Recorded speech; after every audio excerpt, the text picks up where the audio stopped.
स्वातंत्र्य दिनानिमित्तानं जालन्याच्या पालकमंत्री पंकजा मुंडे या जालन्याच्या दौऱ्यावर होत्या आणि या दौऱ्यामध्ये मुंडेंचा ताफा जात असताना एका आंदोलकानं त्यांचा ताफा अडवला आणि त्यांना निवेदन देण्याचा प्रयत्न केला। यावेळी पोलिसांनी निवेदन देण्याचा प्रयत्न करणाऱ्या आंदोलकांना ताब्यात घेतलेला आहे। आंदोलकांना पोलीस ठाण्यामध्ये घेऊन जात असताना उपविभागीय पोलीस अधिकाऱ्यांनी पाठीमागून येऊन ताब्यात घेतलेल्या आंदोलकांच्या कमरेमध्ये लाथ घातली आहे। तर आपण हा प्रकार पाहतोय। काल स्वातंत्र्य दिन होता आणि जालन्याच्या पालकमंत्री पंकजा मुंडे या जिल्ह्यामध्ये होत्या आणि या वेळेला एका आंदोलकानं तिथे त्यांचा ताफा अडवण्याचा प्रयत्न केला आणि त्यांना निवेदन देण्याचा प्रयत्न केला। यावेळी पोलिसांनी निवेदन देणाऱ्या आंदोलकांना ताब्यात घेतलेलं होतं आणि आंदोलकांना ते पोलीस ठाण्यामध्ये घेऊन जात होते। मात्र त्याच वेळेला उपविभागीय पोलीस अधिकाऱ्यांनी पाठीमागून येत ताब्यात घेतलेल्या आंदोलकाच्या कमरेमध्ये लाथ घातली आहे।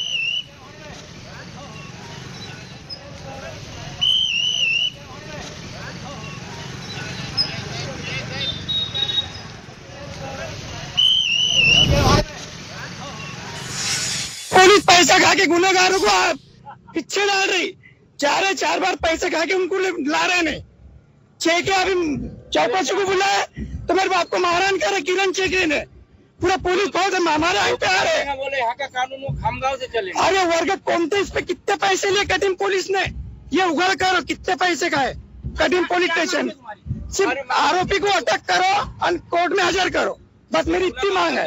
नहीं तो आज हम मरने आने सब, आज हम रात तक आत्मदान करेंगे। न्याय नहीं मिला तो ये पुलिस का अत्याचार कब तक चलेगा।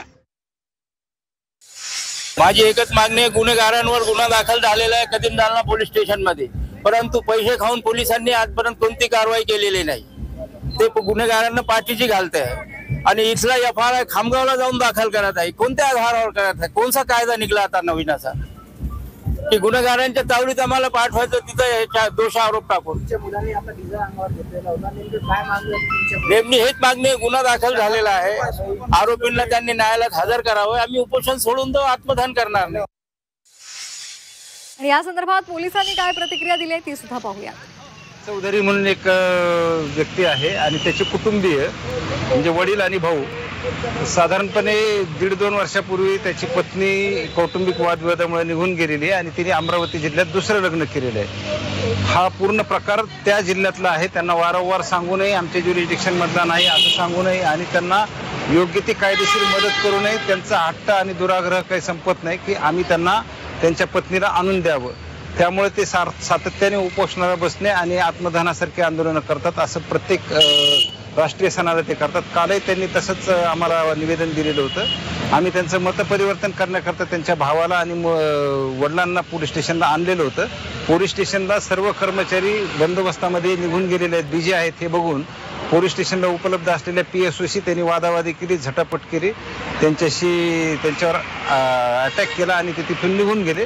आणि कार्यक्रम स्थळी आल्यानंतर जिल्हाधिकारी कार्यालयासमोर अंगावर राखील ओतून घेऊन आत्मदहन करण्याचा प्रयत्न केला, परंतु वेळीच आम्ही त्यांना रोखलं। परंतु ते खूप आक्रमक झाले होते, ऐकत नव्हते। त्या झटापटीत त्यांनी आमच्या महिला कर्मचाऱ्याच्या अंगावर रॉकेट टाकलं। मग त्यांना ताब्यात घेण्याकरता आम्हाला थोडासा बळाचा वापर करावा लागला। आम्ही बळाचा वापर करून त्यांना ताब्यात घेतलेला आहे आणि त्यांच्या विरुद्ध योग्य कलमान्वये पोलीस स्टेशनला गुन्हा दाखल केलेला आहे।